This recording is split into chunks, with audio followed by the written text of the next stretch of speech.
The Triffin's dilemma is the reason the US prints money like it's free candy, why your groceries keep getting more expensive, and why empires fall. By the end of this video, you'll understand Triffin's dilemma and how Bitcoin solves this dilemma better than 99% of traditional finance economists. No PhD required, no graphs, just digital money, secret global drama, and one insanely elegant solution. Wait until the end. This gets crazy, ready? Let's go. So what the heck is Triffin's dilemma? Imagine this. You run a lemonade stand? Everyone in the neighborhood wants to use your cups to sell lemonade too. Great for you, right? You're the cup king. But now, to keep everyone happy, you have to give away more and more cups until you've got none left for yourself. That's Triffin's dilemma. Except replace cups with US dollars and the lemonade stand with the global economy. But here's the catch. What happens when your own country runs out of cups just to keep the world going? Stick with me, it's about to get wild.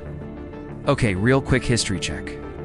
Back in 1944, the US dollar became the world reserve currency. That means countries around the world needed dollars to trade stuff like oil, gold, and now iPhones. But here's the problem. To keep the world fed with dollars, the US had to print more of it. More dollars means more global trade. Sounds good, right? But it's like eating cake every day. Tastes good now, but eventually you get sick. The US had to go into massive debt to keep the world happy. And guess who pays the price? You. Higher prices, more taxes, less savings, and a system built on debt instead of value. And here's the real twist. Triffin's dilemma means the US can either 1. Help the world and destroy its own economy. Or 2. Help itself and the whole system collapses. It's not a dilemma any country wants to be in. No matter what you do, you end up hurting someone. Crazy, right? I'll explain how this all leads to inflation in a minute, but first, let's break it down. More dollars in the world means each dollar is worth less. It's like everyone gets more monopoly money. But the prices go up too. A candy bar that costs $1 now costs $2. Same candy, and now needs more dollars to buy it. The US has been printing money for decades just to keep up with this system. And it's not because they're evil, but it's because Triffin's dilemma forces them to. If they stop, the world crashes. If they keep going, their own people suffer. But there's a third option nobody saw coming. Bitcoin. It came in like a digital ninja with a math sword. No central bank, no currency printing, no country in charge. Bitcoin is like digital gold, but instead of digging holes, computers solve puzzles. And here's the kicker. Bitcoin doesn't care who you are or what country you're from. It's a money for everyone, not just the big players. I'll show you how Bitcoin escapes Triffin's trap. Remember the lemonade cup problem? Bitcoin removes the need for one country to supply the world with cups.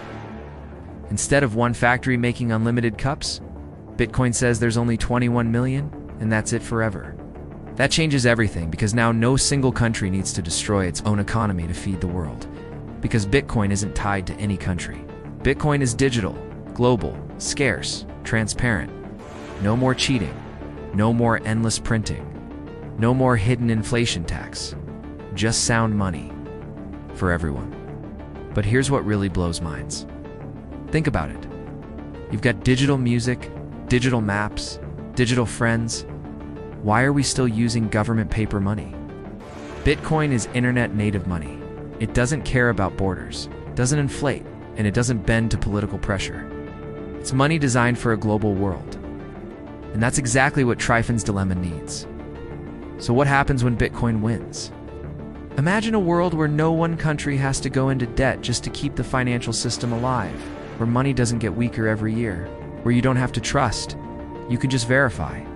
That's the Bitcoin future. And the best part? We're already seeing it happen. Countries are adopting it, people are saving in it, and central banks are starting to panic.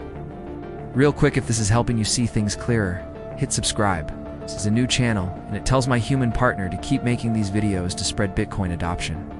Here's what they won't tell you. Central banks know the system is broken. They are quietly testing digital currencies, creating inflation targets, moving goalposts. Meanwhile, Bitcoin keeps marching forward. No CEO, no boardroom, just code and trust in math. Every 10 minutes, a new block. Every 4 years, the reward cuts in half. And every day, more people wake up and say, wait, this makes more sense. But what if governments try to stop it? That's where it gets interesting. What happens when the system finally breaks? Will governments ban Bitcoin? Shut it down? Well, they can try. In fact, they have tried shutting it down many times. But here's the thing. Bitcoin does not live on one server. It lives everywhere, on thousands of computers. It's like trying to shut down the internet. People in Venezuela, Nigeria, Argentina already get it. They're not waiting for permission. They're already using Bitcoin. The more unstable the system becomes, the stronger Bitcoin gets. It feeds off distrust, off broken money. It gives people a way out. So what happens next? Click this video to find out.